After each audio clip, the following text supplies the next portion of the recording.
Hello guys, welcome back to my YouTube channel again. आप सभी का स्वागत है मैं यूट्यूब चैनल पे फिर से एक बार। देखिए हम लोग अभी सीजीएल खोटा का जो सिलेबस है, जो जेएसएससी सीजीएल का जो खोटा का सिलेबस है, उसे मैं कवर कर रही हूँ। और सबसे खुशी की बात तो ये है कि जो लोग अभी इस चैनल के यूट्यूब के माध्यम से इस चैनल में जुड़े हुए हैं, मैं एक टाइम फिक्स कर देती हूँ। मेरा वीडियो जो है वो हर दिन 3 बजे आपका दोपहर में एक वीडियो आ जाएगा, जो कि फुल्ली बेस्ड, आपको पता है अगर आपने प्रीवियस वीडियोस देखी है तो फुल्ली बेस्ड ऑन खोटा सिलेबस ऑफ जेएसएससी सीजीएल है। और देखिए दोस्तों, हम लोगों ने नाटक का जो पोर्शन है खोटा का वो कंप्लीट कर लिया है। और उसके बाद हम लोग स्टार्ट करेंगे आज, जैसे कि मैंने कहा था कि साहित्य वाला और लेखक की जीवनी, यात्रा वृत्तांत, ये सब हम लोग कवर करेंगे। और फिर हम लोग पहले गद्य करेंगे, फिर हम लोग पद के सेक्शन पे जाएंगे, उसको लास्ट में करेंगे। और ऐसे आपको हर दिन आपको 3 बजे आपको बिल्कुल सिलेबस बेस्ड एक एक कंटेंट आपको हर दिन मिलते रहेगा। आप अपनी तैयारी अच्छे से इस यूट्यूब चैनल के माध्यम से कर सकते हो। और फुल्ली सिलेबस बेस्ड है दोस्तों, और मतलब नो इधर उधर की बातें हैं, और सिर्फ काम की बातें और अपनी पढ़ाई की बातें यहाँ होंगी। और देखिए दोस्तों, बहुत लोगों ने मुझे पर्सनली मैसेज करके पूछा है कि मैम क्वेश्चन, जिसको आइडिया नहीं कि क्वेश्चन किस तरीके से पूछा जाएगा। फ़िलहाल तो हम लोग कंटेंट पढ़ रहे हैं ना कि ये आएगा, तो हम लोग मतलब इसको पढ़ रहे हैं कि चलो ये एक सिलेबस पे है। लेकिन ये भी इम्पॉर्टेंट है, देखिए प्रैक्टिस सेट हमेशा ज़रूरी होता है, ठीक है। तो क्वेश्चन किस तरीके से आता है ये मैं हमेशा जब भी आप लोगों को बताती हूँ, ठीक है, तो वहीं पे मैं करवा देती हूँ कि देखिए यहाँ पे इस तरीके ये सेंटेंस से क्वेश्चंस यहाँ पे फॉर्म हो सकता है। लेकिन इसके अतिरिक्त अब मेरी कोशिश रहेगी कि हर दिन 7 बजे आपका लाइव मैं आऊँगी, और लाइव आपका एक हर दिन सेट के हिसाब से सारा जो प्रैक्टिस सेट है वो कराया दिया जाएगा, ठीक है। तो जो लोग इस वीडियो को देख रहे हो और जो लोग नहीं भी देखे हो तो शेयर कर दे कि 7 बजे इस चैनल पे हमेशा आपको हर दिन एक प्रैक्टिस सेट देखने को मिलेगी, और आप उससे लाइव आकर के प्रैक्टिस सेट मार सकते हो, लगा सकते हो और अपनी तैयारी अच्छी कर सकते हो। तो चलिए दोस्तों, हम लोग पहले देखिए मेरा आज का कंटेंट क्या है कि हम लोग कवि या लेखक जो भी है, जो नामचीन इंसान हैं खोटा के, ठीक है, तो उन लोगों की जीवनी जो है वो सिलेबस में दी हुई है, ठीक है। और लेकिन बहुत लोग ना ऐसे कहते हैं, आप लोग सभी को पता है कि अगर आप अभी तक प्रिपरेशन कर रहे होगे तो श्रीनिवास पानूरी जी का नाम काफ़ी मतलब पॉपुलर है इस फील्ड में। लेकिन ये लोग जो है ना, जितना भी अभी आप देख रहे हो, जिनकी आप मतलब कृति पढ़ रहे हो, ये सब आधुनिक युग के हैं, ठीक है। लेकिन मैं 4 ऐसे कवि या लेखक जो बोलिए उनके बारे में बताऊंगी जिनसे खोटा जो साहित्य है उनका उद्गम हुआ है। और मतलब वो एक्चुअली वो प्राचीन काल से है, और खोटा के क्षेत्र में उनका नाम सबसे पहले आता है। तो सबसे पहले हम लोग उन 4 लेखक कवि के जीवनी के बारे में बात करेंगे, क्योंकि मे भी ऐसा हो सकता है, क्योंकि वहाँ कोई स्पेसिफिक ये नहीं बोला है कि आप इसको इसके लेखक या इसके कवि की ही जीवनी के बारे में आपको पढ़ना है। आप सभी को पढ़ेंगे। तो हम लोग स्टार्ट कहाँ से करेंगे, तो हम लोग स्टार्ट करेंगे प्राचीन काल से, कि जहाँ से खोटा का उद्गम हुआ। तो चलिए दोस्तों, बिना समय गवाए स्टार्ट करते हैं।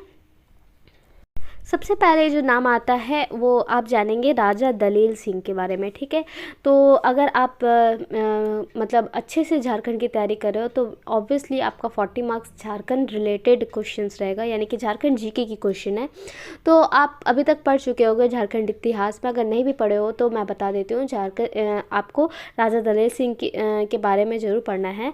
और राजा दलेल सिंह जो थे वो रामगढ़ के राजा थे, ठीक है। और देखिए दोस्तों, इन तरीके के, चूँकि मैं प्राचीन की पढ़ा रही हूँ, तो इन लोगों का जो बर्थ डेट जो होता है वो कहीं भी आपको नहीं मिलेगा, ठीक है। इन लोगों का मतलब उस समय बर्थ डेट नहीं, पता नहीं, मतलब डेट के साथ बिल्कुल तो नहीं, ईस्वी के साथ भी कहीं पे भी नहीं लिखा गया है, इन लोगों का इन्फॉर्मेशन नहीं है। बट हाँ, ये पता है कि इनसे ही उद्गम हुआ था। तो देखिए दोस्तों, पहले क्या पढ़ते हैं इनके बारे में। तो देखिए तो जैसे कि मेरी कोशिश रहती है कि मैं सभी हिंदी में बताऊँ और सबको पढ़ के बताऊँ। देखिए राजा दलेल सिंह जो है बेसिकली रामगढ़ के राजा है और 5वीं पीढ़ी के राजा है। तो याद रखिएगा राजा दलेल, ये झारखंड जीके में भी पूछ सकता है। तो यहाँ से आप झारखंड जीके का भी एक क्वेश्चन उठता है कि राजा दलेल सिंह जो है वो कौन सी पीढ़ी के राजा थे। ठीक है, तो 5वीं पीढ़ी के राजा थे। कहाँ के राजा थे? तो रामगढ़ के राजा थे। ठीक है, 16वीं या 17वीं सदी में भारत मतलब जो था वो पूर्णतः मतलब क्या था कि यहाँ पे आप देखिए कि लिखा हुआ है कि समूचे भारतीय भक्ति और भाव बहल है। तो कहने का मतलब है 16वीं या 17वीं शताब्दी में भारत की भक्ति का पूरा भारत में मतलब भक्ति का पूरा भाव बहा हुआ था। और यहाँ पे झारखंड जैसन प्रदेश से बवार ले मुरु नाय और बहराइल उठल राजा दलेल सिंह के कलमे कई। तो यहाँ मतलब यहाँ से स्टार्ट क्या हुआ कि राजा दलेल सिंह अपने कलम को उठाए और कितना भी रचना कर दिए। ठीक है, वो अपन कलमे शिव सागर शीर्षक ऐसे एगो महाकाव्य, तो अपने कलम से वो शिव सागर शीर्षक उनका जो भी वो जो उनकी कृति है उसका जो शीर्षक है उसका नाम है शिव सागर। तो देखिए यहाँ से एक क्वेश्चन बनता है। मैं हमेशा बताती हूँ कि क्वेश्चन कहाँ कहाँ से फ्रेम हो सकता है।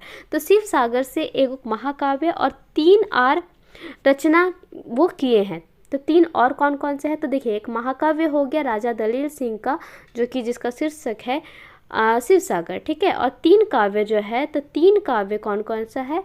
राम रसानब, राजा रहस्य और गोविंद लीलामृत। तो देखिए दोस्तों यहाँ पे पहला है, दूसरा ये है और तीसरा है गोविंद लीलामृत। अब देखिए आगे बढ़ते हैं। राजा दलेल सिंह एगो प्रतापी राजा। ठीक है, तो नाय मकिन परम, तो मतलब सिर्फ वो एक प्रतापी राजा ही नहीं थे राजा दलेल सिर्फ, बल्कि परम शिव भक्त थे। ठीक है, शिव सागर महाकाव्य 700, तो उनका जो महाकाव्य है तो महाकाव्य, ठीक है, यानी कि ये कवि है और उनका महाकाव्य जिनका शीर्षक मैंने अभी जस्ट बताया आपको कि शिव सागर है। ठीक है, तो वो जो है वो 700 पृष्ठ में बांटा हुआ है और उसमें कितने दोहे हैं? तो 12,000 दोहे हैं। तो देखिए यहाँ पे लिखा हुआ है। तो देखिए सिंपल सा बात है, आपको क्या याद रखना है तो मैं थोड़ा सा रिवीजन करा देती हूँ। राजा दलेल सिंह कहाँ के थे? तो रामगढ़ के राजा थे। कौन सी पीढ़ी के थे? तो 5वीं पीढ़ी के थे। राजा उनकी महाकाव्य का शीर्षक, सबसे बड़ा जो शीर्षक महाकाव्य है उसका शीर्षक क्या है? तो शिव सागर है। और 3 कृतियाँ क्या है? तो राम रमाश्य, राजा रहस्य और गोविंद लीलामृत है। ठीक है, इसके अलावा क्वेश्चन क्या बनेगा कि शिव सागर जो महाकाव्य है उसमें कितने पृष्ठ है भाई? तो 700 पृष्ठ है। कितने दोहे हैं? तो 12,000 दोहे हैं। ठीक है, और चौपाई वगैरह भी है। और यहाँ पे किसका उल्लेख किया गया है? तो शिव सागर। देखिए आप यहाँ से क्वेश्चन बनेगा तो आंसरेबल तुरंत हो जाएगा, क्योंकि शिव सागर में किसकी भक्ति का गुणगान के, अपनी भक्ति का किनकी गुणगान की होगी? तो यहाँ पे देखिए, यहाँ पे शिव, पार्वती, लक्ष्मी, पार्वती, गणेश, गंगा, गणेश, चंद्रमा और आरो का मतलब होता है आपका खोट्टा में ETC, और जिसको हिंदी में हम लोग आदि या इत्यादि के नाम से जाना जाता है।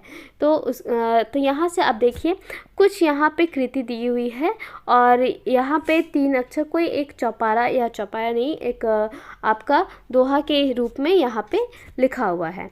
ठीक है, और दोहा जनरली नहीं पूछेगा आपसे, ऑब्जेक्टिव क्वेश्चन है।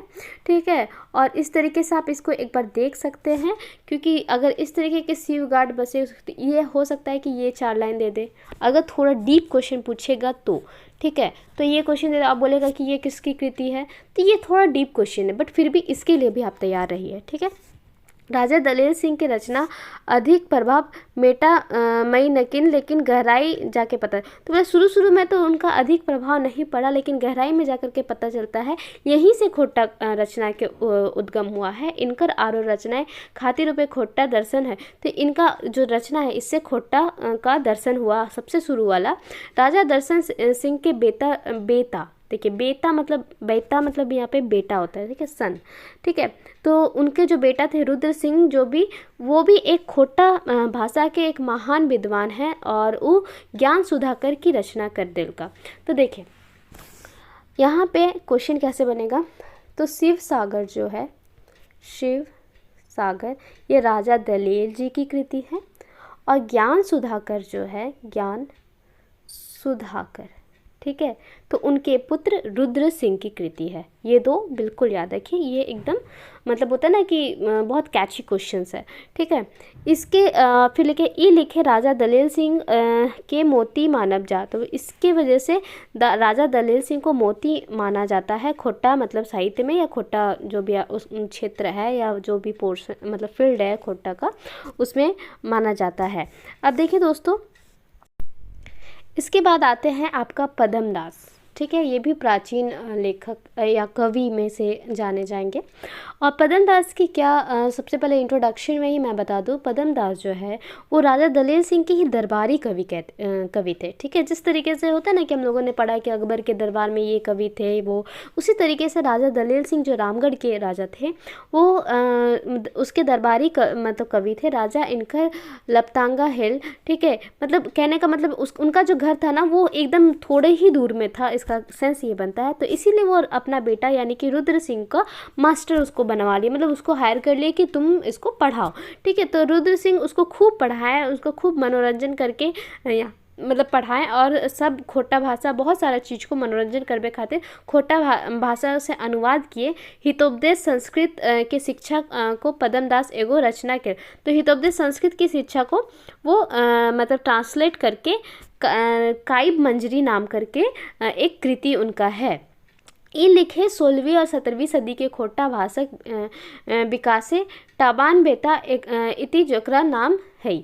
तो कहने का मतलब है, देखिए यहाँ से क्या क्वेश्चन बन सकता है। तो अगर आप झारखंड जीके के हिसाब से अगर आप देखिएगा तो पद्म सिंह कौन थे, तो पद्म सिंह जो थे वो राजा जो आपके रामगढ़ के राजा है, और दलेल सिंह उनके दरबारी कवि थे, और साथ ही रुद्र सिंह के आचार्य यानी कि शिक्षक भी थे। और सेकंड जो आपका खोटा में क्या बन सकता है कि इनकी रचना क्या है, तो काइब मंजरी, ठीक है दोस्तों। तो फिर से मैं एक बार रिवीजन करा दूंगी कि कौन सी किसके काव्य है, ये इम्पॉर्टेंट रहता है। देखिए इसके बाद हम लोग आते हैं रुद्र प्रताप सिंह के, जो कि क्या है, राजा दलेल सिंह के पुत्र है, ठीक है। राजा दलेल सिंह राजा दलेल सिंह का जो बेटा है, तो अहो बात लेके तो मतलब उसके अपने पापा की ही तरह भक्ति भाव में लीन रहे, ठीक है। तो बोले अपने पापा ही की तरह बहुत बड़े भक्तिवाद इंसान थे और शिव जी की भक्ति करते थे। इनका राजपाट में बिल्कुल ही मन नहीं लगता था, ठीक है। उसके बाद इनका मन कविता वगैरह और भगवान भक्ति में हमेशा रमा हुआ रहता था, ठीक है। तो भरखर जवानी में धरी यापन बाती के अनुमति लेके सन्यासी बन गए। तो देखिए अच्छा खासा जवानी में रुद्र प्रताप सिंह अपना पापा से परमिशन लेकर के सन्यासी बन गया और कोसी दैट मीन्स काशी चला गया, ठीक है। इनका रचना एगो ज्ञान सुधाकर से पता चली, ठीक है। इनकर परम गुरु पद्म दास है। तो देखिए अभी जस्ट पता है कि पद्म गुरु जो थे उनके शिक्षक थे।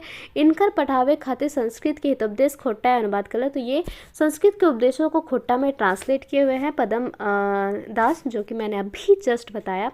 ओकरा बड़ी चाव से बहुत ही चाव से उसको पढ़ाए। आपन गुरु प्रभाव उनका ऊपर पड़ल, राजपाट में मन नहीं लगल और भक्ति भाव में लीन रहे। तो वो राजपाट में उसका कोई मन नहीं लगा, और भक्ति भाव में जो थे कौन, रुद्र सिंह, वो मतलब लीन रहे, ठीक है। तो इस तरीके से आप हमें याद कर लीजिएगा, प्रीवियस में जाइए, वीडियो को देखिए फिर से, और अपने नोट्स बना लीजिए कि भाई राजा दलेल सिंह की कृति क्या है, शिवसागर, उसके बाद पद्म सिंह की क्या है, फिर उनके बेटा जो रुद्र सिंह है उनका जो ज्ञान सुधाकर, ठीक है। ये सब से मतलब आप इसको अच्छे से लिख लीजिए कहीं पे, ठीक है, नोट्स। अब यहाँ आते हैं जो प्राचीन है तितकी राय। देखिए दोस्तों, अगर आपने खोटा की तैयारी सही से कर रहे हो, चाहे जेपीएससी के लिए हो चाहे जेसीएससी सीजीएल के लिए हो, तो देखिए दोस्तों सबसे अच्छा बात यह है कि अगर पत्र पत्रिका आप पढ़ रहे हो कि पत्र पत्रिका कहाँ से प्रकाशन हो रहा है और कहाँ से कौन उसके संपादक का नाम क्या है, तो आप देखोगे कि तितकी बहुत बार आता है ना। तो तितकी जो पत्रिका है, तो देखिए तितकी जो है आपका हमारे धनबाद से भी प्रकाशित होती है, ठीक है। उसके बाद आपका कतरास, ठीक है। उसके बाद आपका रामगढ़, फिर आपका बोकारो भी है, और हाँ 4 है, ठीक है। और सभी के संपादक अलग अलग, जैसे तितकी धनबाद जो छपती है वो श्रीनिवास पांडुरे जी की है, कतरास से विश्वनाथ दोसौंदीराज जी है, रामगढ़ से एकेजा जिसे झारपात के नाम से जाना जाता है, बोकारो से दिनेश दिनमनी और शांति भारत, ये चारों मिलकर के मतलब तितकी का संपादन करते हैं। तो देखिए ये नाम कहाँ से आया, इस तो यहीं से आया, तो तितकी राय, ठीक है। तितकी राय तो 10वीं शताब्दी के महान खोटा कवि तितकी राय थे। एक खोटा जगते एगो खोटा खुटा एक रूपे एगो महान हस्ती थे, ठीक है। इनका जन्म तो बोकारो जिला के माराफारी गांव मुस्लिम टोलाए मुस्लिम के टोला में यानी कि बस्ती में उनका हुआ था। इनका जन्म कुंडली नहीं होने की वजह से इनका जन्म का पता नहीं लगता है, क्योंकि काफ़ी पुराने हैं। इनका जो असली नाम था वो उनका जमाल राय था। तो देखिए यहाँ से एक क्वेश्चन बनता है कि तितकी राय जो महान कवि है खोटा के, उनका असली नाम क्या है, तो जमाल राय, ठीक है, याद रखिएगा। पत्नी का नाम है फातो बीबी। इनकर 4 ठो बेटे थे, जो भी आप देख सकते हैं, शेखावत राय, शहीद राय, अकमूर राय और चिंता। ये बहुत डीप क्वेश्चन है, इससे इस तरीके का क्वेश्चन है उसके बेटे का नाम क्या है, क्योंकि उनका बेटा का कोई कृति नहीं आया है, तो इससे क्वेश्चन नहीं प्रेम होगा, मैं ये भी बता देती हूँ। इनकर बाचल बेसा और छोवा पुता बालीडी माराफेरी पूर्णाबास भाट के टोला जिला बोकारो के, तो वो बालीडी पूर्णाबास भाट के जिला बोकारो के रहने वाले थे। या इनका रंग काफ़ी गोरा चिट्टा था, चेहरा देखने में काफ़ी सुंदर हंसमुख था, सफ़ेद कुर्ता पैजामा, सफ़ेद टोपी, लंबा सफ़ेद दाढ़ी में ये काफ़ी सुंदर लगते थे। और क्या कहते हैं, और वो बात हाजिब जवाबी वह हमेशा हाजिब जवाबी रहते थे। इनके जो देखिए यहाँ पे बापे के नाम यानी कि फादर्स जो है वो मोती राय थे, और सुईगिनी तितकी राय के गीता कविता करे के विरासतें मिलल। तो क्योंकि ऑब्वियसली इसके फादर भी कवि थे, तो उनको विरासत में ये जो टैलेंट मिला है। तितकी राय जी भोज, बिहा, छठी ये सब में काफ़ी मतलब कविता लिख चुके हैं, और इस तरीके के यहाँ पे काफ़ी बुद्धिजीवी थे। और देखिए यहाँ पे 1952 की बात है, जब वो राजा 1950 पदममाक राजा कामाख्या नारायण सिंह के गीत सुनेला। तो देखिए राजा नारायण सिंह को वो एक गीत सुनाया, और मैं पहले ही बता देती हूँ कि राजा नारायण सिंह को जब वो अपना गीत सुनाया तो काफ़ी प्रसन्न हुए राजा। और देखिए क्या गीत सुनाया, तो यहाँ से आप खुद ही पढ़ सकते हैं।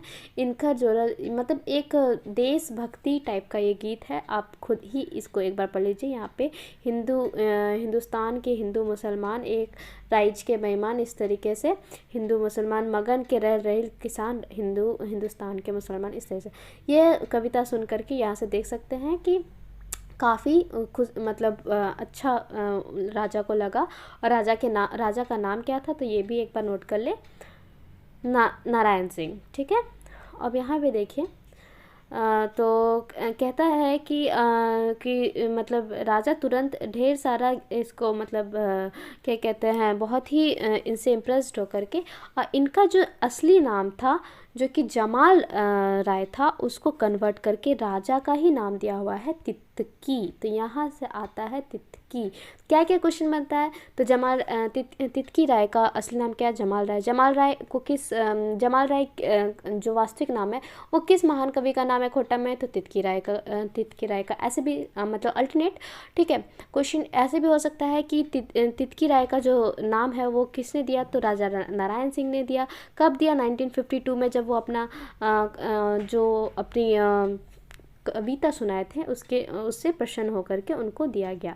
अब देखिए यहाँ पे भुवनेश्वर दत्त शर्मा, जिनका उपनाम है व्याकुल। और अगर आप को उपनाम का वीडियो चाहिए तो मैं इसी इसके डिस्क्रिप्शन पे आपको अपना ही यूट्यूब चैनल का लिंक दे दूँगी, जिसमें आप उपनाम भी आराम से तुरंत इसके बाद कर सकते हो।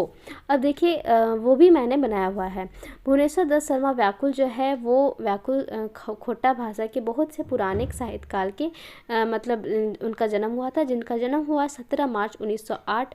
गिरिडीह जिला के रहने वाले हैं, मथाडी गांव से रहते हैं, लेकिन हजारीबाग में उनका परिवार पला बड़ा है। और उनमें उनके जो पापा थे वो पंडित बलदेव प्रसाद उपाध्याय थे। ये दुनिया से मतलब वो सिराय गेल, मतलब मतलब वो चल बसे जब वो खुद 8 महीना के थे। इस तरीके से अब देखिए यहाँ पे उनको जो है मतलब घर में मन नहीं लगा, घरे मन नहीं लगा, इसलिए वो 11 बच्चर यानी कि वर्ष की उम्र में घर से बाहर चले गए और काशी चल गए। तो सिमिलरली एज रुद्र सिंह, ठीक है, ये भी जो है व्याकुल जी जो है वो भी घर से बाहर होकर के काशी चले गए और बहुत दिन के बाद बहुत दिन के बाद आ गए। 1925 बचरे व्याकुल जी गांधी जी के संगे आज़ादी उल गुलान यहाँ पे होगा लाइक गेला और जन जागरण के काम करने लगे। तो गांधी जी के मिलके 1925, तो देखिए उनका जन्म अगर 1908 में हुआ है तो आप देखिए उन्हें काफ़ी कम साल में वो स्टार्ट किए हुए हैं और क्रांतिकारी का रूप लेकर के और अपना मतलब योगदान दिए हैं। और इस तरीके से उनका जो कृति है आप इसे पढ़ सकते हैं, ठीक है, देखिए इस तरीके से। और आपका जो टोटल आपका प्राचीन कवि है 4, ठीक है, उनका जो जीवनी है इस प्रकार ख़त्म होता है। देखिए दोस्तों यहाँ डेट नहीं लिखा है क्योंकि ये काफ़ी प्राचीन है और इनकी जो एक पुख्ता जानकारी जो डेट की है, उनका जन्म कब हुआ, ये कहीं भी आपको नहीं मिलेगा, इसकी पूरी जानकारी नहीं है, ठीक है, लेकिन आपको इसके बारे में जानकारी होनी चाहिए। इसके नेक्स्ट वीडियो में हम लोग बनाएंगे कि जो आधुनिक युग के माने जाते हैं, आधुनिक युग के कुछ मैं थोड़ा आपको जैसे कि कुछ नाम बता दूं, जैसे कि श्रीनिवास पानूरी जी से स्टार्ट करेंगे, नरेश नीलकमल है, अजीत कुमार झा है, पंचम महतो है, सुंदर कुमार महतो है, चित्रंजन महतो जिसको चित्रा के नाम से भी जाना जाता है, जनार्दन गोस्वामी जिसको व्यतीत के नाम से जाना जाता है, सुकुमार जो है जो डाक के रचनाकार है। इस तरीके से विश्वनाथ दसौंधी राज जी है, बंसीलाल बंसी है, ठीक है, व्याकुल पढ़ाकू ओहदार जी है, शिवनाथ प्रमाणिक जी है, काफ़ी ऐसे आधुनिक कवि है जिनका कवि परिचय वो मैं कंप्लीट कराऊंगी इसके नेक्स्ट वाले वीडियो में। प्राचीन जो है आपका वो टोटल कंप्लीट हो गया है और आप दिमाग में रखिएगा कि प्राचीन में आपको 4 ही याद रखने हैं। एक है राजा दलेल सिंह, ठीक है, तो जैसे कि मैंने बताया राजा दलेल याद रखिएगा, जिसमें से दूसरा है उनके पुत्र रुद्र, उसके बाद पद्म जो उनके क्या कहते हैं दरबारी थे और रुद्र सिंह के जो शिक्षक भी थे, और चौथा आपका जो तितकी राय जो जमाल राय के नाम से जाना जाता है। और साथ ही साथ 5 आप याद कीजिएगा। और आपका ये जो व्याकुल जी जो है जिनकी जो असली नाम है वो भुवनेश्वर दत्त शर्मा है, इनके बारे में। तो 5 टोटल आपको मिल जाते हैं प्राचीन के। और फिर हम लोग आएंगे आपका आधुनिक में। तो प्राचीन के आज हम लोग 5 कंप्लीट कर लिए हैं। होपफुली आप इसके जो आप पूरा मत लिखने बैठ जाइएगा दोस्तों, समय कम है। तो आप क्या कीजिए, ऐसे कीजिए कि आप नाम लिखिए प्राचीन कवि के नाम, और उसका जो बस होता है ना कि शॉर्ट कीज टाइप का जो इम्पोर्टेंट आपको लगा, जैसे कि मैंने बीच बीच में बोला है, बस उसको ही नोट डाउन करके उसको आप ख़त्म कीजिए वहीं पे, ठीक है। इस तरीके से आपकी नोट्स काफ़ी वैल्यूएबल बनेगी और अच्छी बनेगी, और ऐसा मेरा सजेशन है। वीडियो के अंत तक बने रहने के लिए काफ़ी धन्यवाद, और लोगों के साथ शेयर करना ना भूलें। सब्सक्राइब नहीं किया तो अभी तक अगर आपने सब्सक्राइब नहीं किया तो ऑब्वियसली सब्सक्राइब करें। कमेंट जरूर करें, अगर आपको किसी भी तरीके की परेशानी हो रही है तो कमेंट ज़रूर कीजिएगा दोस्तों। और साथ ही साथ मैंने कमेंट पे अपने यूट्यूब चैनल पे आप देखिएगा कि मेरा टेलीग्राम का चैनल है, आप उस पर DM कर सकते हैं। और खोटा की JSSC या JTET से रिलेटेड आपको जो भी मटेरियल चाहिए PDF के मोड में, वो मात्र आपका अगर JSSC के लिए लेते हो तो 100, अगर दोनों का लेना चाहते हो JSSC और JTET दोनों का लेना चाहते हो तो आपको 149 रुपीज़ में मिल जाएगी। देखिए ये बहुत छोटा प्राइस है दोस्तों, और मेरा जो मोटिव है वो आपको बहुत कम प्राइस में जो हर कोई अफोर्ड कर सकता है, बहुत ज़्यादा कंटेंट आपको प्रोवाइड कराना है। आप PDF मेरे से लीजिए, आपको नहीं समझ में आता तो मेरे YouTube वीडियोस को देख सकते हो। कोई सेल्फ डाउट है तो आप बिल्कुल टेलीग्राम पे मैसेज कर सकते हो, मैं हमेशा आपको अपडेट करती रहूँगी। और साथ ही साथ मुझे ऐसा लगता है कि 100 and 149 इज़ अ वेरी, मतलब होता है ना कि लो प्राइस है। इससे मेरा क्या है कि लिटिल सेल्फ थोड़ा बेनिफिट है, अदरवाइज़ मेरा ज़्यादा पोर्शन आप लोग की भलाई और आप लोग की बेनिफिट के लिए है। वीडियो के अंत तक बने रहने के लिए काफ़ी धन्यवाद। चैनल को सब्सक्राइब करना बिल्कुल ना भूलें।